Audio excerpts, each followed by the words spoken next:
The Breadwinner Chapter 5. It was strange to be in the marketplace without father. Parvana almost expected to see him in their usual place, sitting on the blanket, reading and writing his customers' letters. Women were not allowed to go into the shops. Men were supposed to do all the shopping, but if women did it, they had to stand outside and call in for what they needed. Parvana had seen shopkeepers beaten for serving women inside their shops. Parvana wasn't sure if she would be considered a woman. On the one hand, if she behaved like one and stood outside the shop and called in her order, she could get in trouble for not wearing a burqa. On the other hand, if she went into a shop, she could get in trouble for not acting like a woman. She put off her decision by buying the naan first. The baker's stall opened onto the street.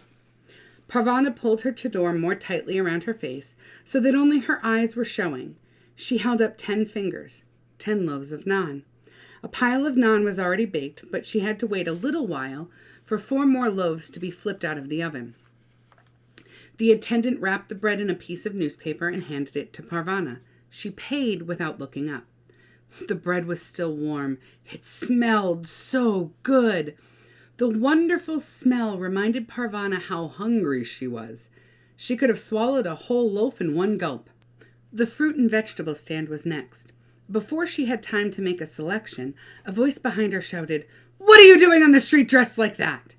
Parvana whirled around to see a talib glaring at her, anger in his eyes and a stick in his hand. "You must be covered up! Who is your father? Who is your husband? They will be punished for letting you walk the street like that." The soldier raised his arm and brought his stick down on Parvana's shoulder. Parvana didn't even feel it. Punish her father, would they? "Stop hitting me!" she yelled. The talib was so surprised he held still for a moment. Parvana saw him pause and she started to run. She knocked over a pile of turnips at the vegetable stand and they went rolling all over the street. Clutching the still warm naan to her chest, Parvana kept running, her sandals slapping against the pavement.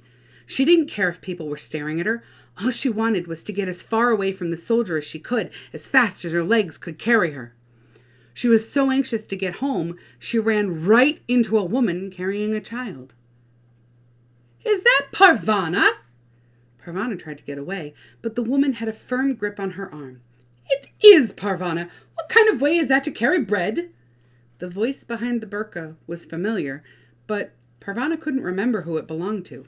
"Speak up, girl. Don't stand there with your mouth open as though you were a fish in the market. Speak up." "Mrs. Weira?" "Oh, that's right. My face is covered. I keep forgetting. Now, why are you running and why are you crushing that perfectly good bread?" Parvana started to cry. "The Taliban, one of the soldiers, he was chasing me." "Dry your tears. Under such a circumstance, running was a very sensible thing to do. I always thought you had the makings of a sensible girl, and you've just proven me right. Good for you. You've outrun the Taliban. Where are you going with all that bread?" "Home. I'm almost there." "We'll go together. I've been meaning to call on your mother for some time. We need a magazine, and your mother is just the person to get it going for us." "Mother doesn't write anymore, and I don't think she'll want company." "Nonsense! Let's go." Mrs. Weira had been in the Afghan Women's Union with Mother. She was so sure Mother wouldn't mind her dropping in that Parvana obediently led the way. "And stop squeezing that bread. It's not going to suddenly jump out of your arms." When they were almost at the top step, Parvana turned to Mrs. Weira. "About Mother. She's not been well." "Then it's a good thing I'm stopping by to take care of her." Parvana gave up. They reached the apartment door and went inside. Noria saw only Parvana at first. She took the naan from her. "Is this all you bought? Where's the rice? Where's the tea? How are we supposed to manage with just this?" "Don't be too hard on her. She was chased out of the market before she could complete her shopping." Mrs. Weira stepped into the room and took off her burqa. "Mrs. Weira!" Noria exclaimed. Relief washed over her face. Here was someone who could take charge, who could take some of the responsibility off her shoulders. Mrs. Weira placed the child she'd been carrying down on the mat beside Ali. The 2 toddlers eyed each other warily. Mrs. Weira was a tall woman. Her hair was white, but her body was strong. She'd been a physical education teacher before the Taliban made her leave her job. "What in the world is going on here?" she asked.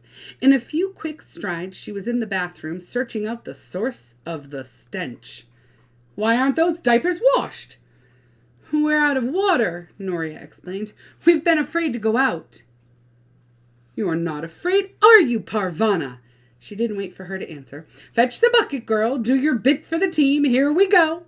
Mrs. Weir still talked like she was out on the hockey field, urging everyone to do their best. "Where's Fatana?" she asked, as Parvana fetched the water bucket. Noria motioned to the figure on the tow shack buried under a blanket. Mother moaned and tried to huddle down even further. "She's sleeping," Noria said. "How long has she been like this?" 4 days. "Where's your father?" "Arrested." "Ah, I see." She caught sight of Parvana holding the empty bucket.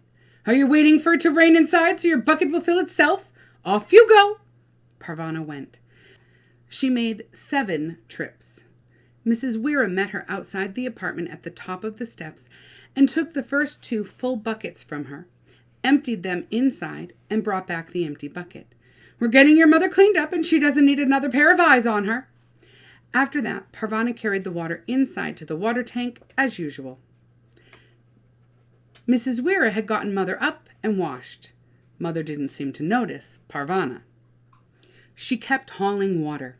Her arms were sore, and the blisters on her feet started to bleed again, but she didn't think about that. She fetched water because her family needed it, because her father would have expected her to. Now that Mrs. Weir was there and her mother was up, things were going to get easier, and she would do her part. Out the door, down the steps, down the street to the tap, then back again, stopping now and then to rest and change carrying arms. After the 7th trip, Mrs. Weir stopped her. "You filled the tank and the wash basin, and there's a full bucket to spare. That's enough for now." Parvana was dizzy from doing all that exercise with no food and nothing to drink. She wanted some water right away. "What are you doing?" Noria asked as Parvana filled a cup from the tank. "You know it has to be boiled first." Unboiled water made you sick, but Parvana was so thirsty that she didn't care. She wanted to drink and raised the cup to her lips. Noria snatched it from her hands.